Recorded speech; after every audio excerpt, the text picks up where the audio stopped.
My name is Gesina Skeepers. I'm the big cook and this is my little cook, Neil Skeepers.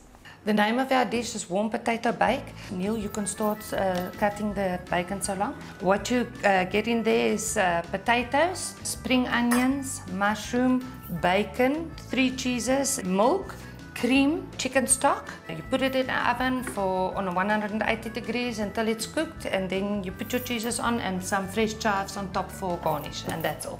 We're not so adventurous with cooking, but we enjoyed the old-fashioned Boere course. The name of our team is Skeepers Clan. Skeepers Clan!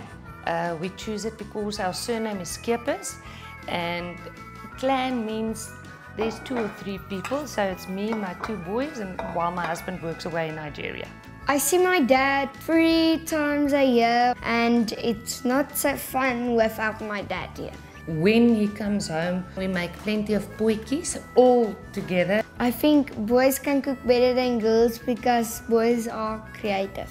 I would like to win this competition because I would enjoy some improvements in my kitchen. My kitchen is very dark. I want to win this because I was never at Disneyland, and my brother showed me pictures of Disneyland and I got so worked up.